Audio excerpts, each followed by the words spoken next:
Hello and welcome to the first ever Ted Brown Music Podcast. I'm your host, Austin Carl, and we're here with a very special guest today, Mr. Tyler Jones.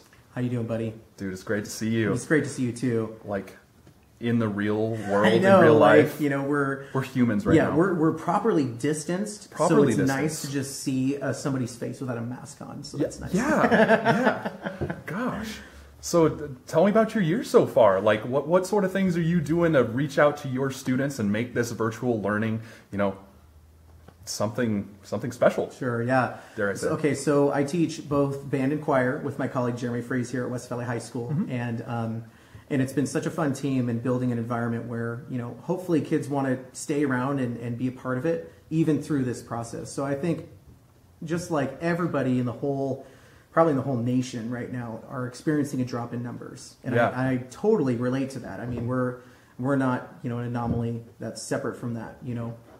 So it's been interesting to try to create a virtual classroom that's going to support kids as close as we can to the same that we would in a normal school year. And I think the biggest thing that Jeremy and I have done to bring that same kind of community and that same teacher and student banter to our you know, school year has been starting a podcast. Actually, you know, Jeremy and I have started a podcast. We call it Hanging with Fries and Jones, and it's got a lot of different elements to it. The first element is basically just Fries and I hanging out, being who we are with each other, sharing information to students, you know, things that are going on in our lives. We have student submissions so they can kind of share some things with us, and then also we share some.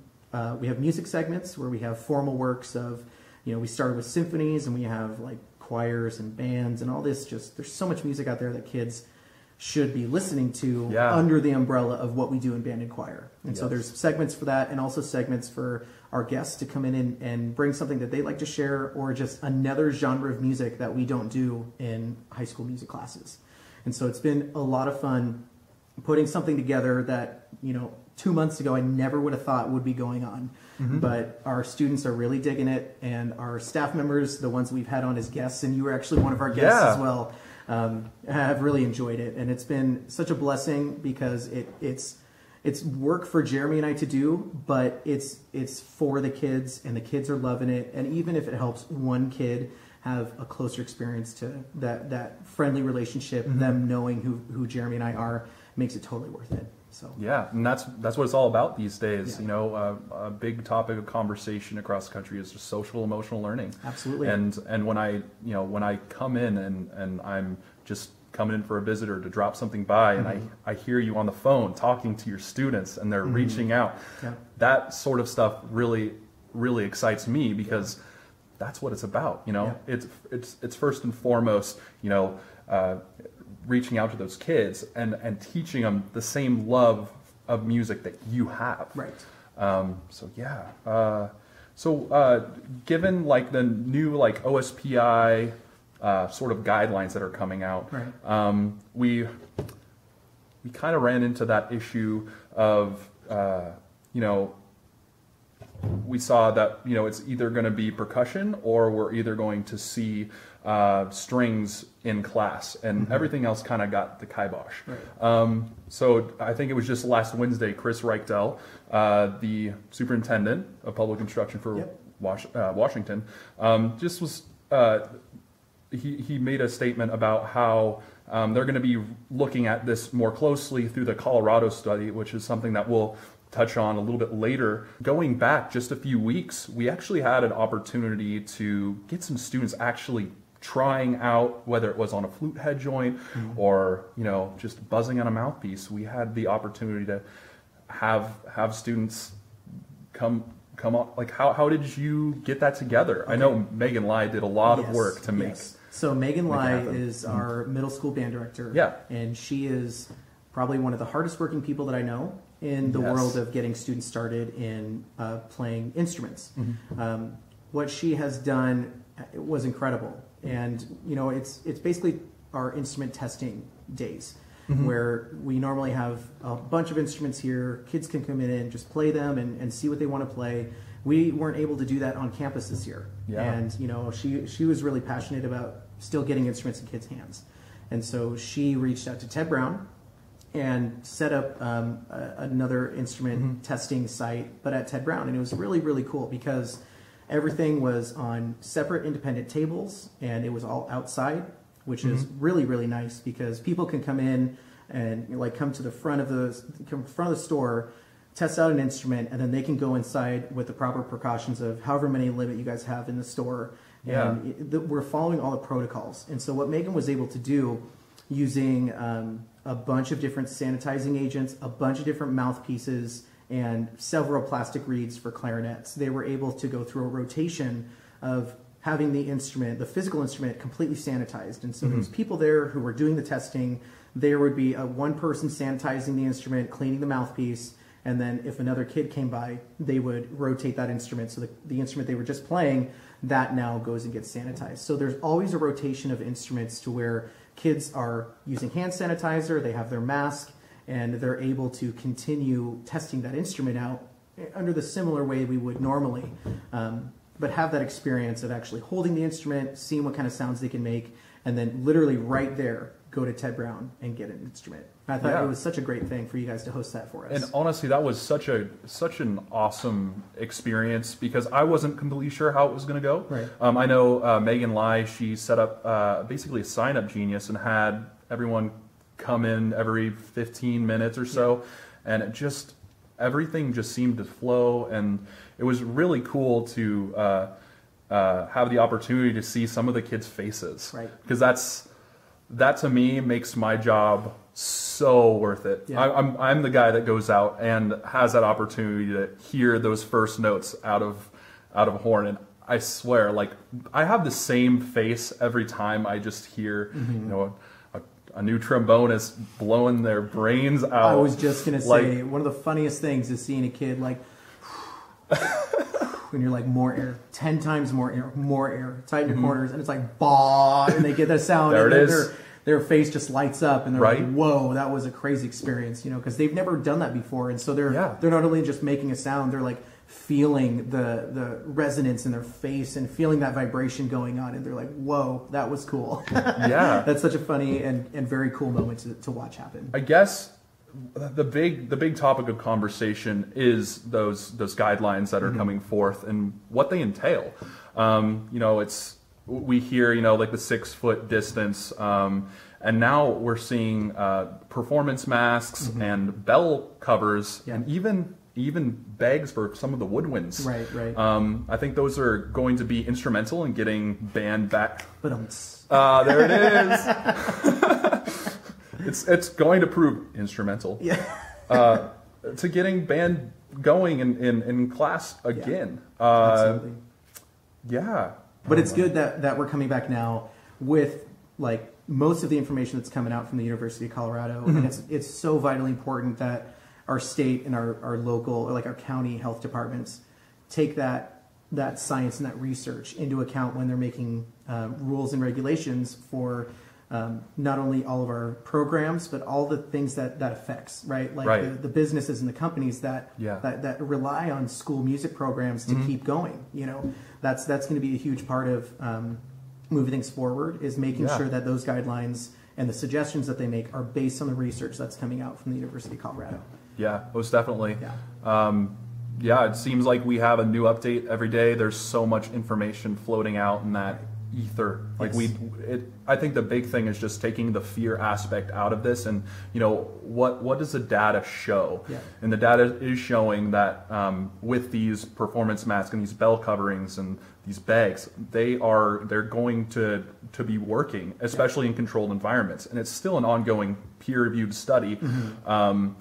And you know, we're going to continue to get real-world data from this study. So I think we just really need to continue to work to get, you know, music back in school. I can only imagine going through my high school years without music. Oh, I can imagine.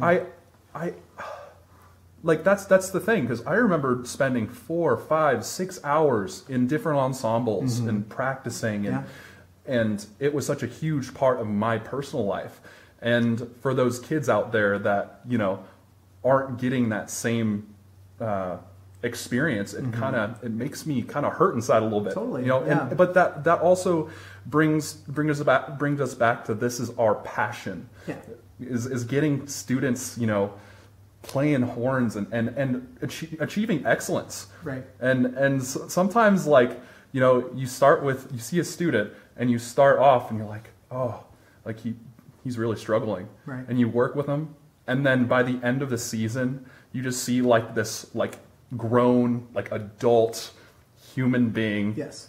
And I think the experience you're talking creates about leadership. Yeah, exactly. I think the experience you're talking about is kids having a skill set or Yes. a task or something where it takes hard work, long-term hard work, but the satisfaction of that hard work is the result that you have at the end of that journey. Yeah. And so at the end of working really hard, you're able to play like so beautifully and be a part of an ensemble that plays challenging music, and that challenging Yes. music has different elements that reaches people emotionally Yeah. through performance. And that's what makes music the most beautiful thing. But like you're saying, it needs to be based, like as we move forward, it needs to be based on the research. And I think the beauty about science, you know, the three principles of science are observation, experimentation, and, you know, results that are that you can replicate Yeah. through different avenues and everything. So I feel like even as time goes on, if our health departments are looking at those results right now, they're already showing some hope and some encouragement that we will have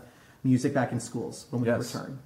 But as time goes on and as those experiments are replicated by people all over the country, it's going to create data that's even more accurate. Yeah. Right? Even the most superficial stuff that's coming out right now, and at least one of the published videos that I saw when they were sharing these research findings was even some variables that they were like, well, we're going to have to test that again because we're kind of being critical of, or, you know, trying to identify that as maybe that's an anomaly, maybe it's not, but they're going to just keep doing it until they get enough data to show some correlation. Well, I think this time we've had, like, just I'd say over the past like 6 months, it's constantly like, oh, but then there was this one other thing, and we're finally getting to that point where there's not a whole lot of, oh, there's this other thing, Right. And you know, of course it's gonna all depend on there are just so many variables, Right. but when it comes down to it, I just want to walk through a hallway and hear a band just playing, even if it's even if it's like a small group, and you know, I know some directors out there are working with you know, PE teachers or their administration to even play in a gym. Yep. To me, just this experience it's important. Like our kids need music, Absolutely. especially during a pandemic. Yeah, You know? and it's a physical outlet as well, Yes. right? So it's a mental break. And I don't necessarily like saying it's a break from other classes. Yeah. If anything, research has shown that more of your brain is used when you're playing an instrument or singing and reading music and performing. So it's not really a brain break. It's a break from the monotony of school, but you're still engaged, but in a very, very different way. And I think I completely agree that kids need that. And I fear that districts are going to see this first published article, or not article, but their guidelines saying that choir cannot sing at all. Kids who sing at home need to be completely isolated. And it's based on the fears of the Whatcom County choir outbreak, where a lot of their members passed away from COVID. And that was very early on. You know, they didn't have any of the precautions that are now being shown to make a substantial difference in a low risk COVID environment. Yeah, and from my understanding, a lot of the guidelines are, you know, once we have any form of COVID in school, it's shut down. Yep. Sanitation. Yep. Restart, you know, next week. You know, so that is a variable, but I haven't heard a whole lot. I know Royal City. There are a few districts around in our area that have actually started in-class instruction. Right. And it does feel like some form of normalcy. And I just remember over at Royal, I remember seeing students, you know, in these lines with their teachers. There was so much order. I kind of expected more chaos because, you know, students, of course. Yeah. But I think even our students are getting to that point where there's like, give me a way. Yes. Just give me a way to get back. Yes. They're starving for it. Can completely attest that most of my students, if given the option, they would come back tomorrow. Yeah. And it's one of those things that I feel the same way, but we have to be able to come back in a safe way. Safe way. So that there are no outbreaks or as few opportunities for an outbreak as possible. But I totally understand what you mean about students needing that outlet. And in those counties where they are able to open, I think the camaraderie of the program, the camaraderie of the school is starting to really come back. Yeah. And so even though a lot of counties like Yakima County, we just got into phase 2, like last night or yesterday, we just got into phase 2. Yeah. And so it's a slower process, but if anything, the preparedness for when we come back is a huge priority in my mind. It's like, of course, I'm providing instruction for my kids. My kids are learning. My kids are having fun. My kids are laughing every day. Yeah. Like they're staying engaged. But my mind is also, a part of my mind is also focused so much on when we come back, what that's going to look like, making sure my kids feel safe, making sure they feel like they can still perform and still participate in class without feeling like they're having, a risk of COVID spread. Yeah. So. Wow. Yeah. It's a crazy time we live in. It is. It's crazy. It is. Crazy. And music advocacy is more important now than ever. And I guess this is also kind of segues into, what we're talking about is this gap year and what that'll do to, music programs across the country. Like thinking about some of these smaller districts, the conversation is completely different. They're talking about the survival of their program. Right. And, it's going to be harder to build up a program with already, small numbers in the school. Yeah. And, some of these bigger districts may have luck in really being able to keep that. But that's also a gap in your leadership. Actually, I don't even know if it would be a gap in leadership, because imagine, I like thinking from a student's perspective right now, like just experiencing and seeing just everything happening. I think maybe in that regard that's not going to be an issue, but but even just the longevity of a program, right? Yes. So if, let's say there's a small school where a teacher teaches K-12, exactly, or even just 512 music, like band or choir. If there's enough of a drop in student numbers, then that could probably result in a drop in their FTE. Yeah. Which means if they're going to stay a full-time teacher, they might have to pick up a class of PE or a class of something else. Yes. Which would be scary for the longevity of a music program, right? Most definitely. Having the options there, even having for a year or two after COVID, having smaller class sizes, it is okay. But continuing that process of allowing kids that option of being in music, whether it's 25 kids in a class or 55 kids in a class, students need this outlet. They need to be able to create. Yes, and that's a huge part of learning that is lost in the world of technology, is the idea of creating. And in the world of music, creating in the moment, like right now. Don't even plan it, just create. Boom, make a sound, make a beautiful melody, right? So I think that's going to be the next national discussion about how music is involved in schools. Is going to be not only during COVID time, but the years after COVID, when we'll hopefully have a normal amount of interest in music programs across their districts. So hopefully the interest coming into those music programs is the same. Yeah. But recovering the kids and the families who were very scared about participating in band and choir, just based on the alarmist fears that were happening at the start of COVID. And it was scary. It was really scary. When we were on the break, we started with a 2-week break. Schools canceled for 2 weeks. Yeah. Or no, it was 6 weeks or something. The schools canceled until April something. And the outbreak of the choir and the deaths of that choir happened during that break. Yeah. And so that's where it was very scary towards the end of the year, like when we were coming back at the end of April, how we were going to do it safely. And then, school got canceled for the end of the year. But at the time we were like, we'll be back in the fall. It'll be fine. Yeah. So we're still just living in the world of just everything's moving, everything's changing, but we can't just disregard something because of a lack of information about how it spreads, right? Yeah. And so they are saying that there is some risk when you speak without a mask, when you play an instrument without a cover, when you're being very close to people and, you may touch your face or touch a surface or something. There is an inherent risk no matter where you go because COVID is everywhere now. But being able to have teachers teach their class in a safe environment is what's going to help music programs continue to flourish. Yeah. Yeah. That's our number one goal Absolutely. right now. We're all working together. Yep. Trying to make it And happen. we'll figure it out. And we figure will. it out. I think we are. Yeah. And I've also seen, you know, I've had the opportunity to see some incredible videos, even from like elementary music teachers. Totally. Like, there was like this, like just an explanation of what a beat is, and like listen to your heartbeat. Like, like it's so personal in the way some of these teachers are educating right now. I feel like the professionalism has been slightly like adjusted. Like this is a new need for our students. Yeah. And like if you think about it in a way, you know, we need to fill, like we're there to fill those needs as much as we possibly can. That's kind of our job. Yeah. Yeah. So just going back to like the bell covers, you know, over at Ted Brown, we're selling bell covers both by Gator and Marchmaster.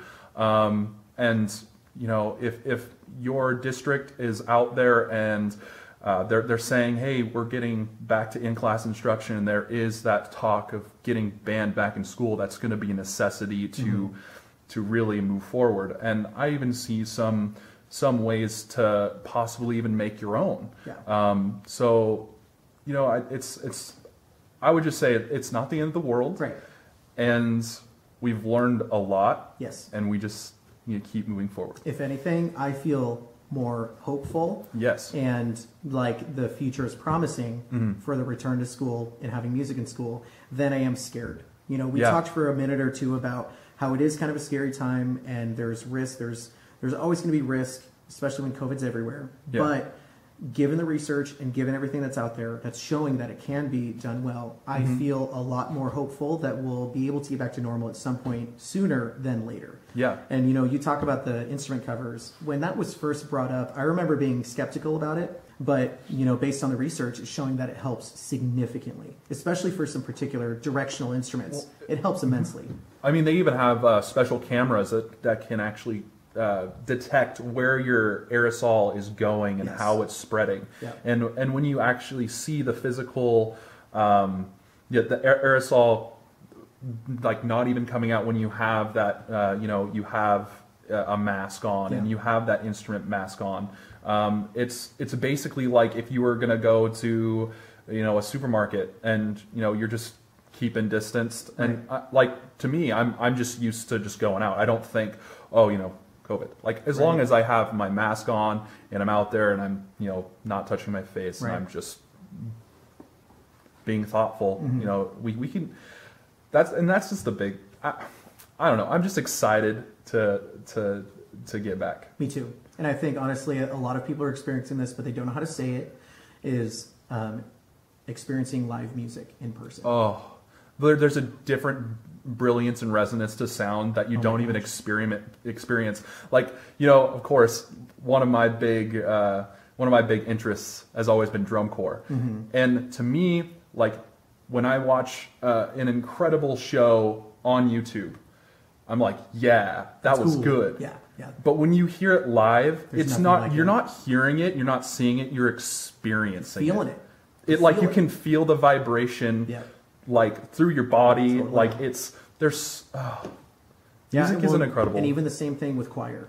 Like I missed so much hearing my kids sing and taking them through like warm-up exercises and seeing their faces light up because they just sang a beautiful major chord, or they sang something that was kind of complicated and they arrived on something and they felt so good about it. Like that feeling of creating live music has been a huge vacancy in my life, and I really started understanding why I felt the way I did towards, you know, the beginning of the school year and realizing that we're not going to get that live music. Yeah. And it really affected me a lot. Like finally being able to put it into words that it's like, I haven't heard live music in 7, 8, 9 months.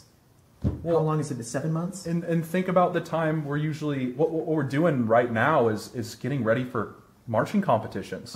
I haven't not taught a marching band for like years, 6, 7 years almost.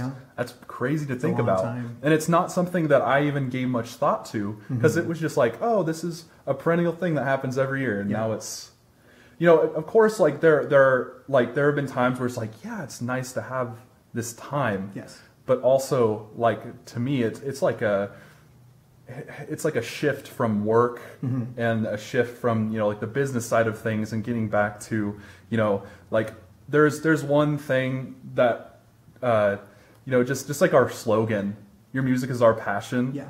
I feel that when I work at Ted Brown Absolutely. Music. Absolutely. Yeah. Thank you so much, Austin. This is really fun. It's been a pleasure having you on. Absolutely, man. And especially on the first podcast, I couldn't imagine a better first guest for me. Seriously, thank you so much. I can't wait to see where this goes, how this is going to reach people and provide information. And I'm almost watching the drop of this podcast and, you know, waiting to see where those ripples go. So I'm really happy for you, bud. I wish you all the best. Well, thanks so much, buddy. Yeah, absolutely.